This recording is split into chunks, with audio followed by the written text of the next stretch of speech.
Hi, everybody, and welcome to Mama Needs Some Coffee with me, Francine Sasha. I'm the host. And with me, I have three lovely guests on our first panel chat as we talk about the beauty and the complexities of incorporating our home cultures into the way we parent in the US. I'm really excited about this topic. I think it's fascinating. And with me, I have Sarika representing India, Kayoll representing Jamaica, and Laura representing the Dominican. And as for me, my family is from the Cameroon, excuse me, is from Cameroon, even though I was born here. My husband's from Cameroon. So there's a lot of culture that I still take with me, although I was born in New York. So with that, mamas, how are you doing? Doing great. Yeah. Happy to That's be here. that's good. Oh, go ahead, Laura. No, happy to be here too. Okay, perfect. Yeah, so like I mentioned, I did talk to you guys individually. I know you guys well in different moments of my life, so it's really cool to like bring you all together. But maybe Sir, I'll start with you. So maybe just like some background for everyone. You have two little ones. Yep. You have a demanding job at ClassPass as a data analyst. You are from India, even though like me, you were born in the US. And you are married to someone who's of a different culture. So, your husband, he's a Jewish man, right? Like, I don't know if like he's from a specific country, Sarika, or No, I mean, he's Ashkenazi, so like yeah, Eastern European, but yeah, yeah, married outside of my culture, which, it's a is thing. what it is. Yeah, Yeah. it's a beautiful thing, right? But I guess I'm just curious, like, one, how is it like navigating having two different cultures at the home, or is it much of an Yeah. impact because you were born here? Yeah. That's such an interesting question. I feel like I have like three layers. There's like Yeah. one layer of me where like I'm Indian, my parents are Indian, they were born in India, but they moved here at a young age. They actually met here, like how most like American families do, like in college, and they had that whole experience because they both went to college, their 4-year undergrad here in the States, which is kind of rare for someone my age. Most people Yeah. my age have parents that actually met in India, got married in India. Most of my peers from are actually born in India, and then they moved out here at a very, very, very young age. So Mhm. I feel very like second generation, even though Mm. I'm generation. So Sure. there's that layer. So growing up, like they're trying to hold on to as my grandparents were the ones trying to hold on to as much Indian culture as possible. My Right. parents are very Americanized. Um, Mm. Second piece is me trying to navigate between like what do I want to hold on to from my grandparents? What do I want to incorporate from the American family lifestyle? And then my husband has that same exact layer, but on his side of the family, you know? Okay. Um, he has a quite a mix of different culture and different backgrounds in his family as well. Even though I most is three out of his four grandparents were born in the States. His grandmother is actually a Holocaust survivor. So Mm. she has that Mhm. angle of I think that is a huge part of how her upbringing is and has been a huge influence on my husband's life as well. Mm. Um, a lot of layers, I guess, to all of this. So I'm happy to dive into whatever layer you want. Yeah, no, I think that's fascinating because like for me as someone who was born in New York, in Cameroon where I'm from, they speak French. I'm not Mhm. good at French. I'm like I know as much as my 2-year-old, right? So like so so there are certain things where I'm like, okay, I'm pushing myself to incorporate or learn about so that I can incorporate because I do want her to have that sense of understanding like her ancestry or where her roots are from. Yeah. Do you guys feel that way or maybe it just Oh doesn't yeah. apply to you? Okay. That's like a whole different another layer. So English is actually my second language. I grew up Right. speaking a language called Gujarati. And to the point where I didn't know any English and I was dropped off in kindergarten and the kindergarten teacher's like, this girl doesn't know any English. So I went to ESL for 3 years. Mm. And now I'm like, well, now do I want to teach? Well, I do want to teach my daughter and my son that. But I barely now know the language because I lost it after I started speaking English. Because Yeah. then I pick that up and I talk at a very broken 4-year-old level, and I'm feeling really guilty about that. Because Mm. I'm here. Another background is I'm in Minneapolis right now, where my husband's entire family is. I have zero family here, Mm. so pressure. Anything that I want to teach my children about my culture has to come from me, and I don't feel like an expert in my own culture. And so I'm feeling a lot of pressure of teaching the wrong thing and worse, not teaching anything at all. Yeah. And so yeah, similarly, I'm just like, how much do I actually want to teach her if I barely even remember Gujarati myself? But I want her to learn it because I want her to feel connected with my side of the family because we live so far away. And even like the food, like I don't know, even Yeah, like I don't part of I it. could cook, but I don't cook the cultural food, but like so same thing, right? And so Thing, like, go yeah. ahead.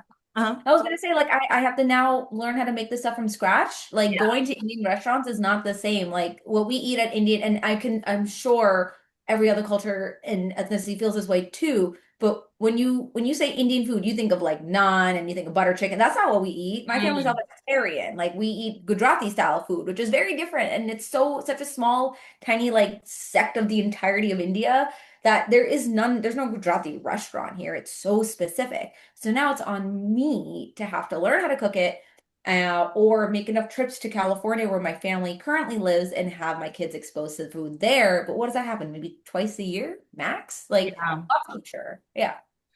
Do you because I know you just recently went to California to see your family, and that was like I think the first time in a First while. time with my son, because my son is Okay. 8 months. So I've been with my daughter a couple. This is like her fourth-ish trip. Yeah.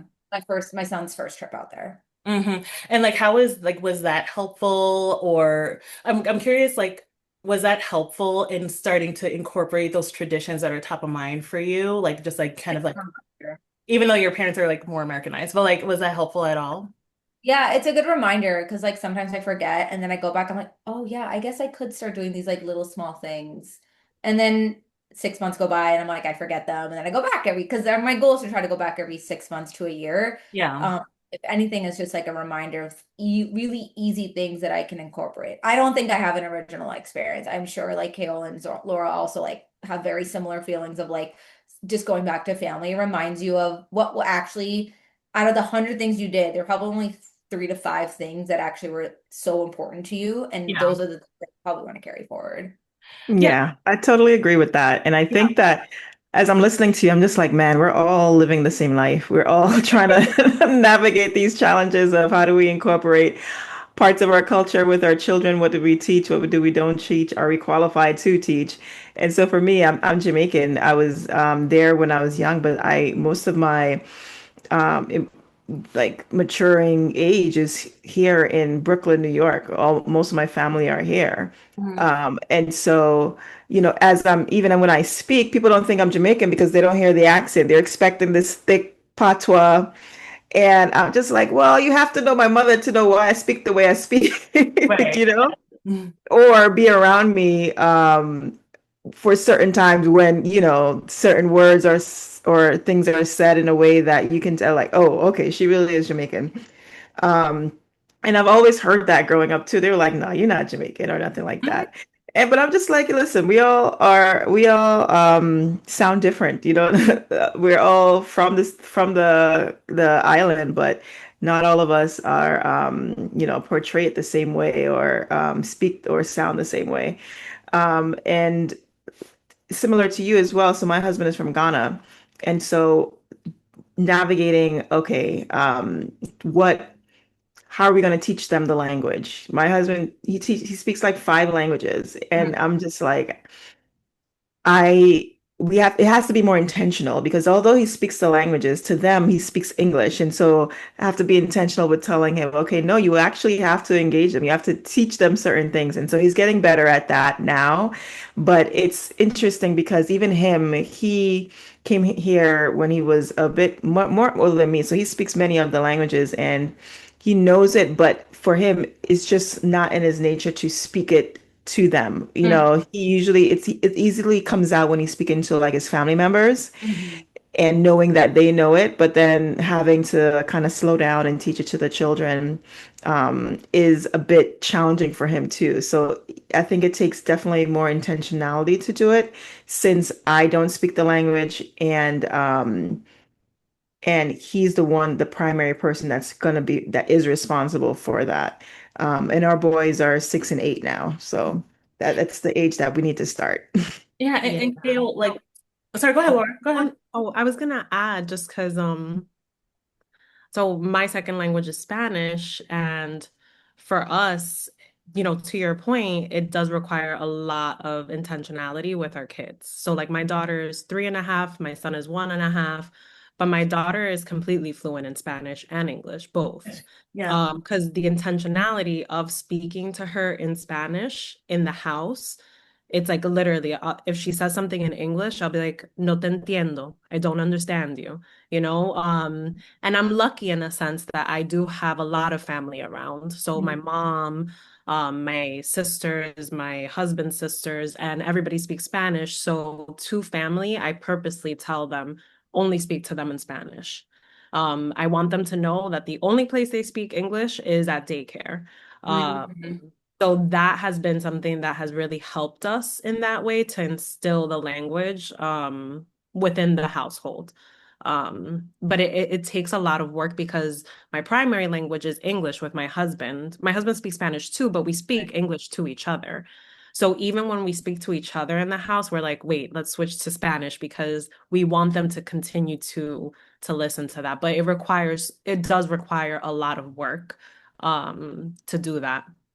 Yeah, and probably the reason why your son doesn't speak Spanish fluently is because he's so tiny and Yeah, he's so little. Yeah. But my English daughter, fluently. yeah, my daughter Yeah, can have a full-blown conversation. Yeah. that's amazing. Yeah, and so like Laura, just like how you guys touched on, having family Yeah. around who have the same mindset or following your lead is helpful with that. Super helpful. Yeah. If they were far away, like for you, Sarika and Kayoll, I don't think it would be as intentional, I feel, because I think it would, again, me and my husband speak English to each other. English is at daycare.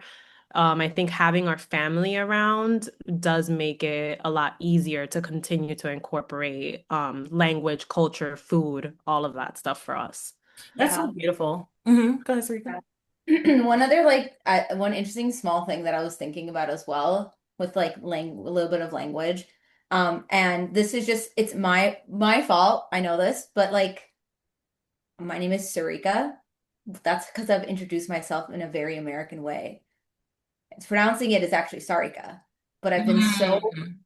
switched in calling myself Sarika that that's just like immediately the first thing I say. But I mean, if I had to start over, I'd prefer myself calling myself Sarika. Here's the thing. Now we're teaching my daughter who's 3, like, what's daddy's name? Daddy's name is Zachary or Zach. What's mommy's name? And then she said Sarika. And I was like, ooh, wait a second. I need to correct that because that's not my name. My name is Sarika. And everyone else. So now I'm like, is she going to be confused when everybody's calling me Sarika, but she knows my name is Sarika? And then no, now is she gonna think that she has to code switch when That's she's so with interesting. You're people? blowing my mind right now. Because like I've known you for like over 10 years. I did not know this. No, but I know that's my point. It's kind Yeah. of too it's too I'm saying it's too late, and then some people end up I actually have people in my life who I've known for years who've just like switched, and it's been like, Well, I for don't the rest of this call, it's Sarika. You can still watch it. It's fine. But like even at work, I'm like, how do I like if I want my daughter to be able to feel confident and comfortable in saying my name truly how it is, how am I supposed to be able to do that if I can't confidently do that as well, right? And I grapple with that a lot. True, like more than I probably should. Just like talking about languages and stuff. Like I just am like coming to these realizations over the last like few months even.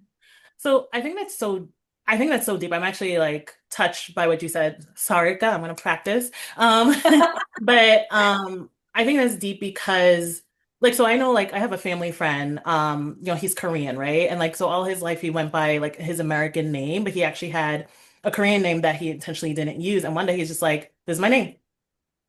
And then he had like his, like in regards to his Korean name. And then so, which is totally different. It doesn't sound like alike at all. And it's something like, okay, like he's like my brother's best friend. So like my brother's like, no, like he'll refer to him as his Korean name.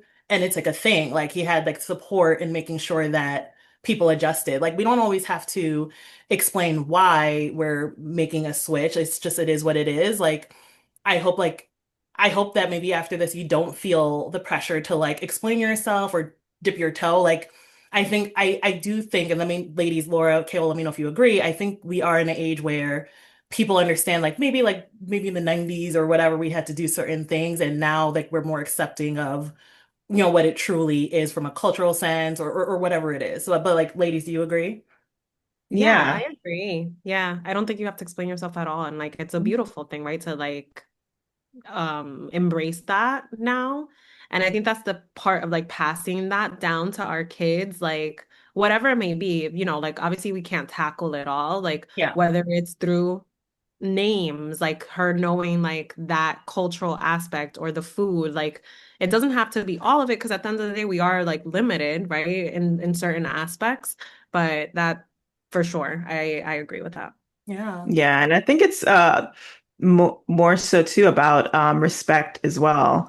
Mhm. And if the people in your life, if if they respect you and you matter, they will be intentional and take the time to say your name right. Growing up with my name being kind of a peculiar, Kayoll, like what is that? I've always had to correct a lot of people with saying my name in addition to my new last name for marriage now. It's always pronounced Gyan instead of John, but I would always make a note just to correct people.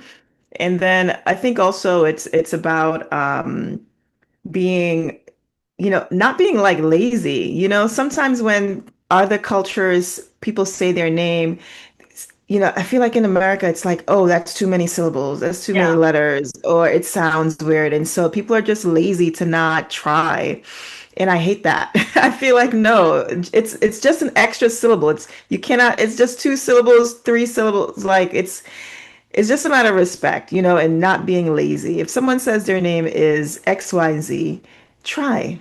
All you Yeah. gotta do is try. It doesn't hurt you to just try, And I would encourage you as well, even with you start with your family, start with your husband's family, Be like, hey, I'm teaching my daughter. I really want her to say my name correctly, I and if you can, help by you also saying my name the way that it's actually, pronounced, that would be really helpful in teaching her the right thing. So, You need to start doing it. Like maybe this will be the jump start. Yeah. Do it today. Seriously. 6. Okay, we're gonna do it today. But question for you guys also with like naming your kids, Hmm. right? Like mm, that's a blend immediately right there. It doesn't matter even if you're like even if who you've married is within the same culture, we are still now in an American culture. So talking about Americanizing names, how I don't has that have you guys taken that into consideration when it came to naming your kids? For me, I just needed names that you could pronounce in both languages nicely, in Mm. English and my friend is Spanish. Puerto Rican and she said the same thing as well. Like she needed the Spanish one to sound properly in English as well. Oh, Yeah. that okay. So So yeah. that was the only thing. So like my daughter's name is Lana, Yeah. Spanish Okay. is Lana. And then for my son, his name is Nicholas, Spanish Nicolas. So as Ah. long as they Wow, start, that's beautiful. yeah. So that was my only rule. Yeah. Oh, that's so interesting. Yeah. And so with my two boys, so we're Christian, and so well, my husband named them, but we agreed, but he was the one that was intentional with it. So their first names are both Hebrew, so Ezra, and Caleb or Caleb, depending how you pronounce it, but we say Caleb. But they do have Ghanaian middle names as well. So from the day of the week that they were born, and um, and something else that describes like their nature or our prayer for them or our hope for them. So they do have two names. I guess one has two middle names and then the other has one, but whatever. But yeah, we were intentional with that too. So the first name is from our faith and then the other is from their culture. So we are like, Instagram. I'm curious about you as well. Like, so we made up my daughter's name, right? But in regards to like, she has many names. She has like four names. And so one of them is a Cameroonian name. And you're talking about code switching. Like, so in our culture, you generally have two middle names. Like, so like just like one, English or French name, and then the other is like a Cameroon name you're named after someone, right? And it's usually like their last name, right? And so I remember growing up, and not that I was never ashamed of my name, but I was always like self-conscious about sharing that part of me, like my, two middle names, just because I'm like, oh, like, am I pronouncing it well? I'm named after my grandmother. So I cherish her. And I didn't want to say, and usually if I did say it, everyone's like, "Ugh," intentionally mispronouncing it, like as a joke, right? And it would trigger me. So like now I'm intentionally at my daughter's young age, making her feel proud of all her names and her hair, like it's the beautiful afro and her skin and things like that. But that's how we like again, like in regards to naming and just like overall culture, like that's how we try to start early and like me realizing how much I code switched or how much I maybe said Francine only and not like all the other parts of me, like making sure like she doesn't have to feel a way about that, like I did, if that makes sense. But how about you, Sarika?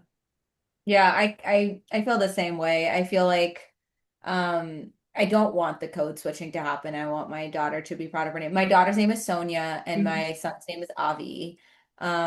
And I mean, me being Indian, I needed my family. My grandmother is very important to me. She has a very thick accent, so I want to be able to have a name where she can actually pronounce it. Fun fact, the letter Z doesn't exist in the Gujarati alphabet. So my husband's name is Zach, and it's always like a funny joke now. She's like, she tries to say Zach, but it always comes out like Jack.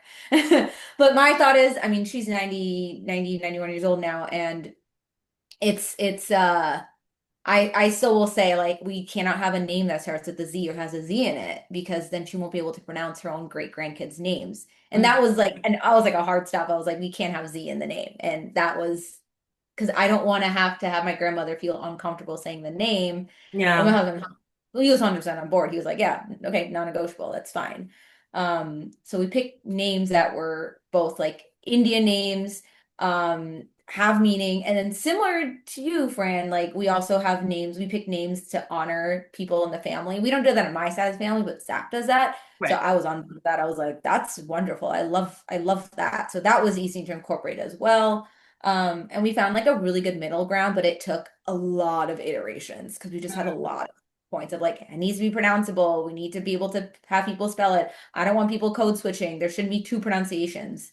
I'm feeling that with my son, with Avi. A lot of people in my family call him Avi, Yeah. but it is Avi. So I have to just gently correct that a little bit, which I'm getting confident if I can correct my son's name, I can correct my own name.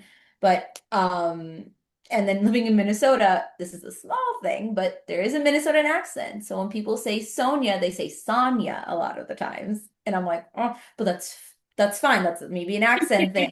My point is you can never avoid it, and it is what it is. It is But the what it best is. I can do is just correct the people that I care about who are trying their best. Exactly. No, I And love then it. Go ahead, Laura. I was just gonna add just on the cultural aspect of naming, one thing that didn't take from my culture, which I just remember, is that like, and I think this goes across like all Latin cultures, we usually do a lot of last names. Like it'll be like like my name is like Laura Margarita Rodriguez, and it keeps going, right? So for us, like my mom was like, "Oh, you didn't give the kids like your last name too?" And I'm like, "No, they just have their dad's last name." So like that definitely I was like, yeah, no, I'm not adding all the last names to my kids. I mean, and that's a, I think that's something you chose I not to bring, chose that, yeah. and it's cool. And then speaking of which, Laura, we talked briefly about this, but I would love to dive in further. So you have two little ones, you're from the Dominican, you're actually born in the Dominican, correct? Oh, you're born here. Oh, you're born here Born too. in New York. Yeah, Oh, born in okay. New Excuse York. me, excuse me. But Yeah. like you're very in tune with the Dominican because Yeah. like I know you go back often, your family's around. Um, I something interesting that you mentioned to me was how you recently discovered the stark difference between Dominican culture and raising kids and US culture. Would you mind like chatting about that a little bit? And then also Yeah, Kayla, I think it sure. ties into something we talked about just in regards to community, but like Laura, you can go ahead. Yeah, definitely. Yeah. So, I had like a really beautiful opportunity to spend 3 months in the Dominican Republic this past winter. So me, my husband, my two kids, we even took the dog. And it's the first time that I've actually spent that much amount of time in the Dominican Republic. I usually go for like a week or two at a time, and like I'll go visit family or I'll go stay at a resort. But it's the first time that we actually like felt like we were living there, and like we put the kids in daycare there. We had a nanny, like we did all the things. Um, and one of the biggest things that I came back with is just that children are just a part of life there. It doesn't feel like this added layer of complexity um that I feel here in New York, at Yeah. least in my experience. Examples of that is just you go out to a restaurant, or at least for us while we were there, going out to restaurants with our children felt so easy. It's so family friendly. If my son started getting rowdy, it happened almost every single time that we went to a restaurant, he would get rowdy. And one of the waitresses or waiters would come and be like, pass me the baby. Like, I'll walk him around so you can like eat like, calmly and not be stressed. And I'm like, oh, like this is weird, right? And I'm like, no, but it's not. Like, it's like totally normal here. Where like here, I go to a restaurant and if my son starts crying, I'm like, oh gosh, we're about to get kicked out. Like, let's get out of here. Like, I am so nervous. I'm like, I don't even want to come back to this restaurant anymore.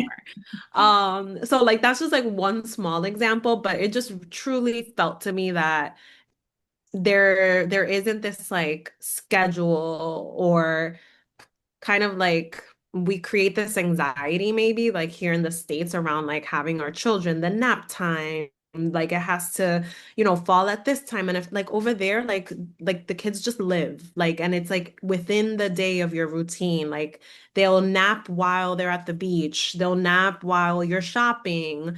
If you're home, they'll nap at home, but like it just feels a lot easier. It feels a lot more natural in terms of raising your children out there, or at least like just going about your day with children while I was in the Dominican Republic, because it just seems like everyone just embraces children over there. And then I'll end with this, a very like a third example, something small.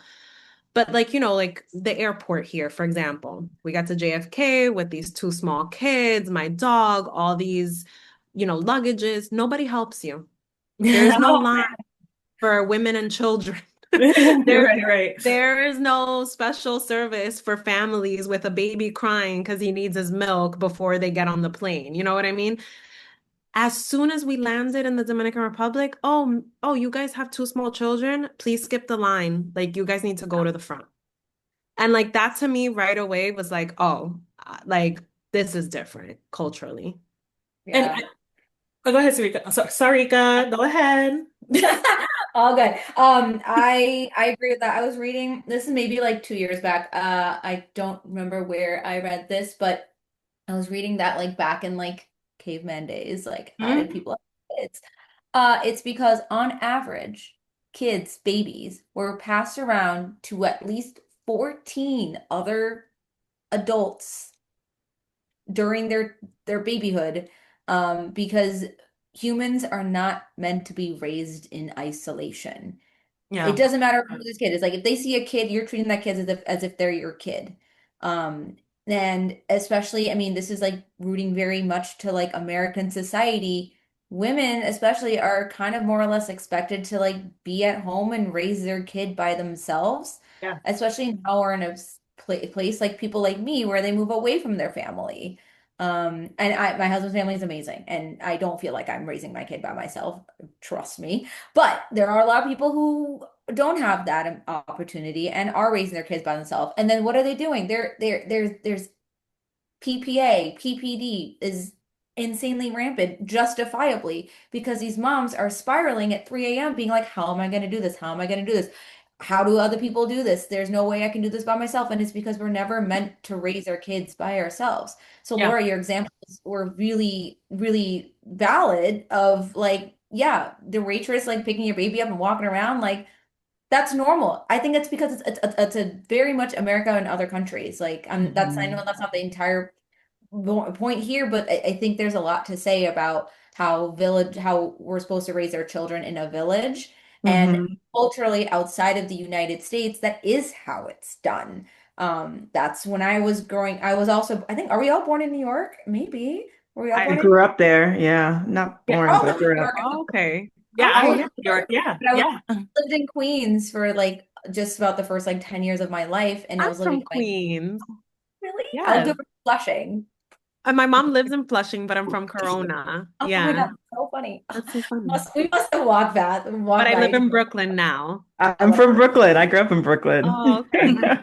it. Was all good. Right? Living in Queens with my grandmother. My grandmother embraced the whole raising everybody in a village because in her building there was like maybe 5 to 8 other kids my age, and she'd be like, "Yeah, go have fun." And like they'd all come into my grandmother's house. My grandmother would feed them all lunch. Like she's like, "I don't know whose kids these are, but here's lunch for everybody." Vice Yeah, versa. Like I'd go to their parents' house and we're like, "I don't know whose kids these are, but here's lunch for everybody." Like that's and then we it just is run rampant. so That's true. That's Like beautiful. awful. when you said like literally we're not meant to like raise children by ourselves and like you treat and then if you're around children, you treat them as if your own, like as if they are your own. That stood out to me because that's what I felt on that trip for sure. Like even at the beach, if a bunch of little kids like got together to play and they got dirty, I would see like the mom of one of the kids come to the circle, and then if she saw that the other kids were dirty, she would start cleaning the other kids up too. Yeah. Like, you know, and that sense of community I think is just so beautiful and so necessary. Yeah. Hmm. And that And was even the comment that I had said to Francine as well. That kind of led to us talking about this episode. Is that here in the US, it's so individualistic. It's so me, mine, mine. It's not really the sense of community that we're connected to one another, that our well-being is connected to our neighbor's well-being is so not emphasized often. And you have to kind of go back to that word, be intentional with building a community here for yourself because it's not easily seen or observed. And even then, if you see it, okay, how do I become a part of it? You kind of have to find a way in. And I feel the same way. Frank and I are the only only members of our family here in Massachusetts. And so it's a lot of it is on us. And even when we have to leave our children with other folks, we're so intentional. Okay, we can't stay long. We have to hurry up and come back. It's like you can't even enjoy the event or whatever it is that you're trying to do because you're like, okay, we got to get back. We don't want to be a burden. That word, we say that a lot. We don't want our kids to be a burden to them. And it's hard. It's definitely hard. And thinking about here, the nuclear family versus like the extended family, and even that terminology is interesting because it's like not viewing everyone as just one family. It's like, okay, just the immediate versus the extended with the cousins and the uncles and the all these other folks who are, a part of it. And so that even that creates some kind of division in the two. And I definitely love cultures that emphasize like multi-generational living together where the grandparents are there in the house with the parents, and then the children. And so it's like ingrained. I feel like it's like yes, you're maybe a caretaker to your parents, but God willing, if they're healthy enough, they can also help raise the children, the grandchildren as well, and teach them the culture, and teach them the language. That's what I wish my husband's mom or parents was alive to kind of help him with the teaching them of the culture and their Ghanaian language as well. But and my mom and my dad as well being alive, but again, I'm here, and they're in New York. So that distance as well makes things hard on a daily basis where we can't just, hey, we're going to dinner, go to grandma's house real quick. It's like so intentional. Okay, we have to drive to New York, stay there for a couple of days. And then it's just like, it's not consecutive. It's not easy to do it. Kayoll is, 'cause just like you mentioned, like, so our last chat was with Lauren on postpartum anxiety, PPA, postpartum Mm. depression, PPD, and just like any like resources that we can get. And then you did leave a comment about how we are so individualistic in Western culture as compared to maybe most of the rest of the world. There is a sense of like it is what it is. Like, we kind of if this is where we choose to be, like we have to kind of how do you say assimilate, if that makes sense. But Kayoll, is there anything that you're hoping to bring from Jamaican, Ghanaian culture as you reflect on this, or are you kind of in the same boat as, like this is the life I chose, like, there's perks to it and the cons I just have to manage. Yeah, I mean, for us, our church is a big part of our support system here. Um, Part of our faith, but then also for tangible resources, like when we were buying a house, we chose to buy near people that we knew so that we can kind of think about, okay, who will they be around? What kind of friendships will they have? If we did have an emergency, and need help, someone isn't too far to kind of, that we could trust to kind of call for help or to stay with the children or drop them at their house or things like that. So we Yeah, kind of had to kind of be intentional with certain decisions, like where we're living is one of them. great. Yeah. Um, and building relationships with our social network being people in the church, but then also people outside as well.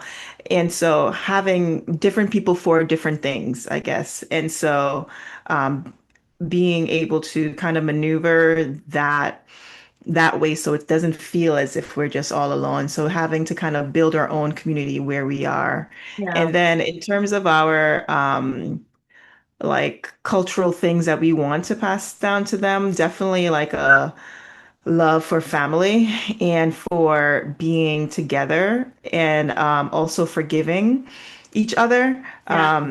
These are things that we think like the way people talk to each other now, especially like on social media, it's like if this person isn't serving me, I'm going to cut them out of my life forever. And if you really think about it, it's like, what do you mean you're going to cut them out of your life, depending on who the person is? Obviously, if they're physically hurting you or abusive, that's something else. But like there is a place for grace and for forgiveness and for mending relationships, and so we've been very intentional because we have two boys, so we always want them to be able to communicate with each other. Like Mhm. if one hurts the other or their feeling is hurt, we don't want them to carry that hurt with them. Yeah. We try to teach them how to talk about forgiveness and at the end talk about respect. And if they're saying something, what's your tone and how you talk to each other? Like could you say that again a little bit more Wow. kinder? I know you're hurt, but can we take a deep breath and have some self-control and then try that again? Things like that. We're trying our best to kind of instill with them. And then also enjoying each other's presence. Yes, they're brothers, but we also want them to kind of have a friendship Oh, wow. where they're not like searching in other people for that connection or love. Where they know that you have a brother is a friend for life, like let them be your first friend and yes, invite other people in, but always like protect this, so those are some things that we're trying to teach. God willing, it'll be a seed that takes root as Yeah. they grow older, but yeah. I think that's, and Kayla, like, this is just reminiscent of like my view of you, knowing you for a while, like, just how soulful and beautiful you are, and you're instilling that in your Thank you. kids and, finding a way to like build that community or that village outside of your family, right? Because like, that's one way we have to go about it outside of having to pay for a village, which is what I'm Yeah. doing. Like, I have to pay for my village right now. But I'm curious, Sarika and Laura, and I'll start with Laura. And one thing I want to say about Laura, so like we met because we interned together. We both have an accounting background. And Laura, I never told you this, but like Laura's like the OG hot girl that I've met in my life. Like she used to come to the office. We're like 19 and like these high heels. Like, Not and also anymore. I'm in sneakers all the you're time now.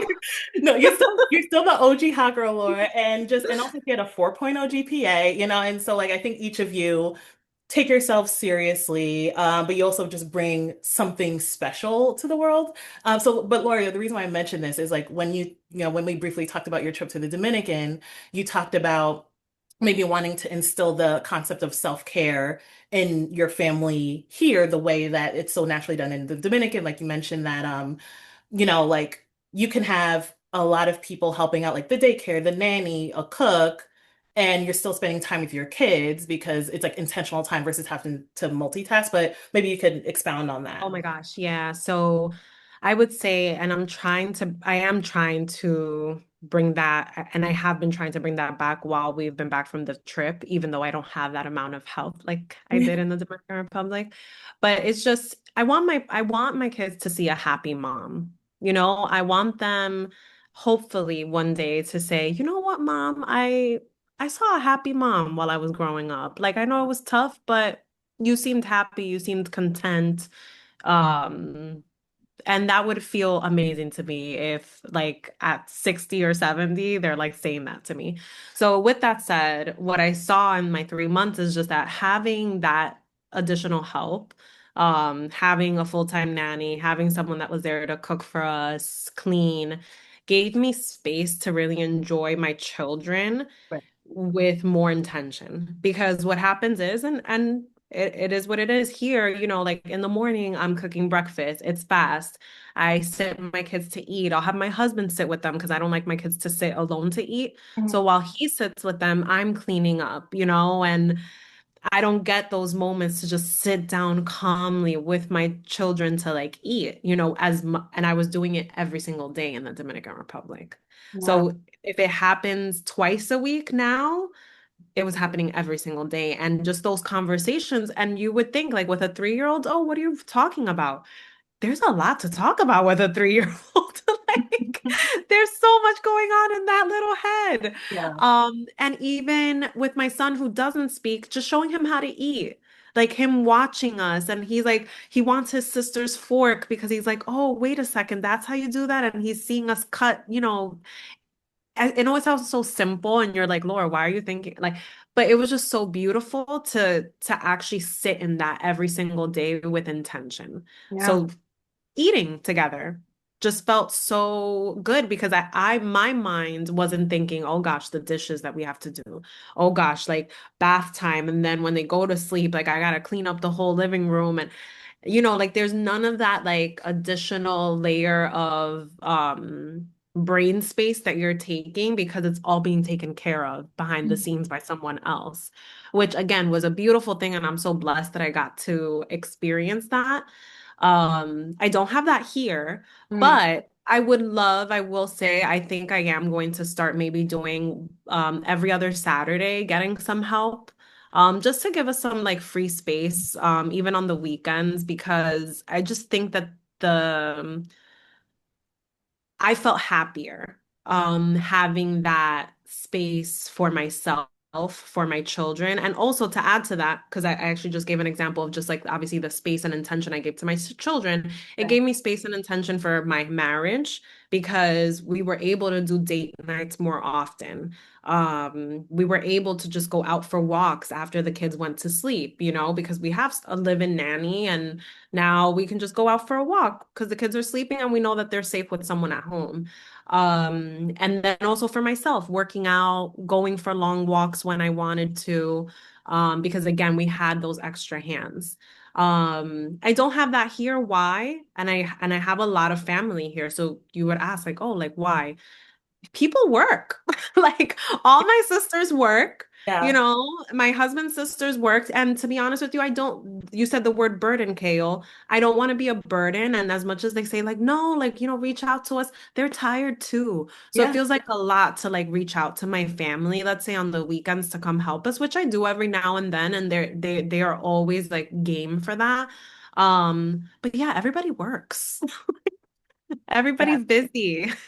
Yeah, it's so hard. Like he's like talking about hot girls. My mom's still a hot girl working. My Yeah. sister's a doctor. Like, so everyone's either like a little bit farther or like really, really busy. So it is difficult. And that's where we're like leaning into we have like a babysitter and she's like a godsend and she only comes like 5 hours on Saturday, 5 hours some Sundays. And like you said, like it helps with marriage. Like I play tennis with my husband. It helps with like having some free space to cook. And then when we're done, we're like, oh, let's go to the park, things like that. And then I'm working towards health. I'm working, that's like bottom of my list and it should not be. So I'm working towards that. But like Laura, like you mentioned, like wanting to like, even have like dinner with your family twice a week or every other week, have extra help. Like, is there anything that you're doing to be intentional about incorporating what you learned or saw in the Dominican here? Or is it kind of Um, right now?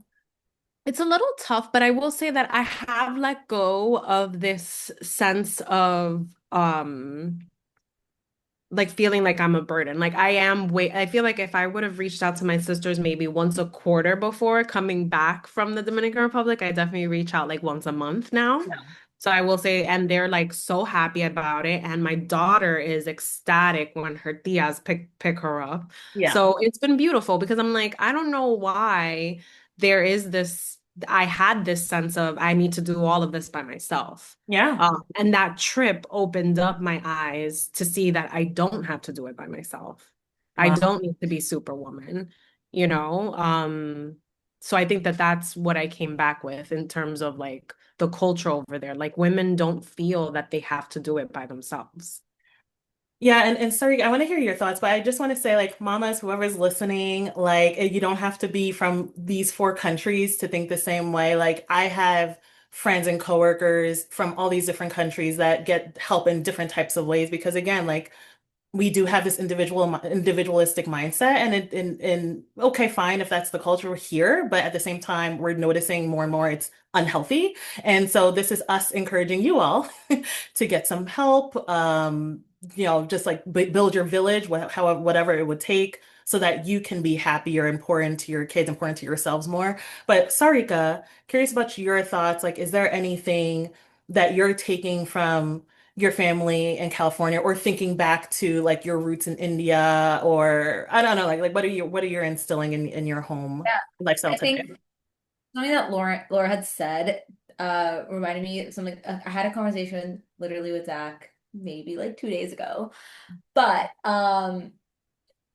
people want to help. Yeah. And hard to accept that. People want to feel needed and want to help.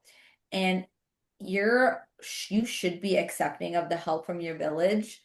And you should also offer help to the said village, right? Mm. Like it's not just about accepting help. Like if you feel like you're a burden, the way I try to reverse it is like, okay, I might ask for this really big favor, but like I know I'm gonna reciprocate. I know what's going to happen. An example, my family growing up, I don't think we like ever locked the front door because there was people coming in and out. Like I'd come home from high school and like my friends are sitting on my couch. Like I Mhm. wasn't even home. What are you doing here? Like that's just how we like and my parents like, yeah, they were just here. And I was like, okay. Um well, that's how I grew up, and I want my kids to grow up in the same way where like it's like a revolving door in our house. Oh wow. Um, and it's because like my parents used to drop my friends off from school. Like, oh, did they need a ride? Yeah, I'll give them a ride. Like, not be like, well, I don't know. Like, yeah, there's no tit for tat. It's just, I'll give you a ride because guess what? I'm that kid one day and I'm going getting a ride home from my friend's parent the next week. Like, it's just all like evens out. So I think there's a big balance, and it's okay to accept the help, knowing that your time probably isn't now to give the help, but there will be a time where you will be able to give the help. A silly example, this most silliest example is my best friend, one of my best friends, she lives in her mom still lives in California, or she lives in California. Her mom lives in California near my parents. We got to the airport, I forgot a suitcase. It was Yeah. sitting at my parents' front door. And what my mom and my friend, we're all friends, like it's all family friends. It's just all family friends. I do think this is also reflective of Indian culture, particularly given that everyone grows up in a village. My friend's mom was like a second mom to me. What did she do? She picked up the suitcase and she drove it to the airport. She's like, yeah, yeah, no problem. I'm there. And Yeah. I'm so guilty. My mom's like, stop. My mom was with us at the airport, like, don't. She's like, I would do this for her. She knows that. I don't need to tell her 100. I'm not gonna. Oh, like I'm not gonna give her anything for this because I'm gonna do this back because she's gonna forget something and she's gonna need my help. And we drop each other off at the airport all the time. We go to like doctor's appointments together because like it's just you have to give help and accept help. And there sometimes it's hard, but you know that there are people who are doing this because they love you. Yeah. And so yeah, I think we should be more accepting of help here because I'm willing to give it too. Yeah, reciprocity. Yeah, it's not, it goes both ways. Yeah. And that's how you no longer feel like that's how you no longer feel like a burden is when you're giving it as well. And it becomes the norm. Yeah, and one thing I do want to add, because I did talk about paying for my village, like yes, but also and I'm not even just saying this, like Mama Needs Some Coffee, the guests that I have, the people that interact, like you, Kayoll, like you're my community because these conversations are exceptionally healing for me. And when you guys talk from, the first episode to now, I listen and I do incorporate that into my day to day. And myself now versus a couple of years ago is night and day, because it was tough for me in the beginning. And I mentioned that to you guys separately. And so, ladies, is there anything maybe, in closing out that you want to share that you want to encourage moms to do? You've dropped a lot of gems today, especially for myself. So I know a lot of people resonated with what you said, but anything else that you've learned that you want to encourage other people to do, or something that you learned from the group today that you're like, I'm gonna take that on. And yeah, Sarika, I'll start with you. And we go to Kayoll and Laura. Yeah, I'm in this really tough, particularly right now, I'm in this really tough time where I have a 3-year-old who's a Yeah. teenager and an 8-month-old who is wanting to put everything into his mouth. Yes. And it is really, really hard to be grateful right now. I've had my moments of she's screaming on the floor, trying to feed my kid. I'm breastfeeding right now. He's refusing bottles. So unfortunately, it is just me. And it is so hard to be so grateful. And it's really back to the whole community aspect, which I think all of our cultures have in common, and many, many, many other cultures have in common. It's just like knowing that there's other people going through this and knowing you can ask for help in the hardest of times, I think is like the biggest takeaway for me. And even if like Kayoll, like you said, like neither of you guys have family nearby and you're still able to like cultivate a community. Like I don't think community means blood or family. I think it just means like people you can rely on. And more importantly, like role models for your kids to be able to rely on too. It's really important that kids have other adult role models outside of their parents to be able to rely on. So like Fran, back to what you were saying about like you pay for your village, that counts. That's you're surrounding you're surrounding Victory with important other like adults that she can lean on and rely on and feel safe with. Yeah. No, I appreciate Sarika. And girl, I know it's hard. You have a tiny little one, plus your toddler. So I'm gonna be checking up on you and sending you things and trying to make your life a little easier every day. But thank you for sharing that. And Kayoll.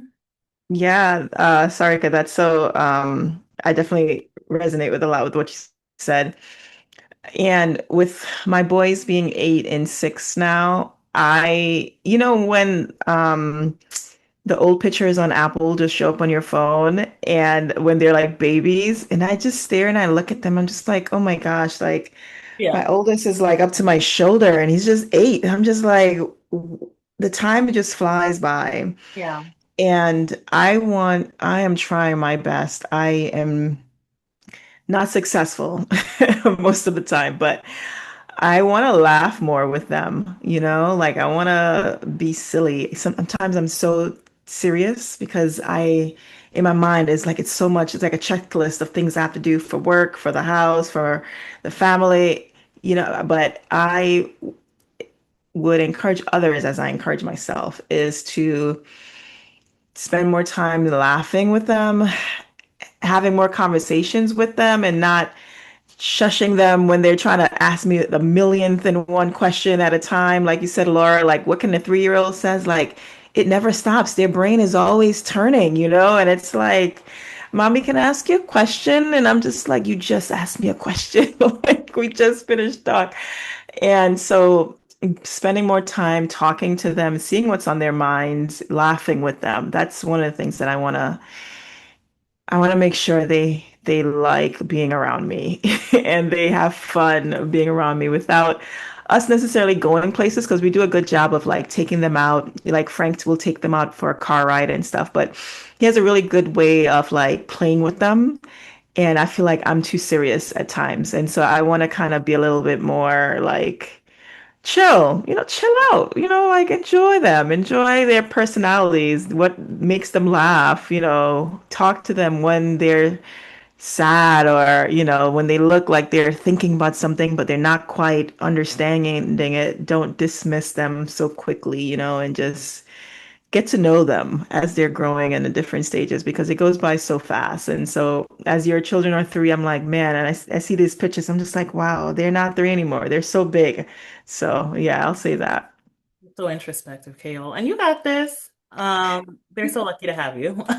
Thank you. And Laura, For me, I guess since this conversation centered around the cultural aspect, I would say that like if something's truly important to you, in terms of passing that down to your children, focus on it, make it intentional because I think it's so important, especially for me.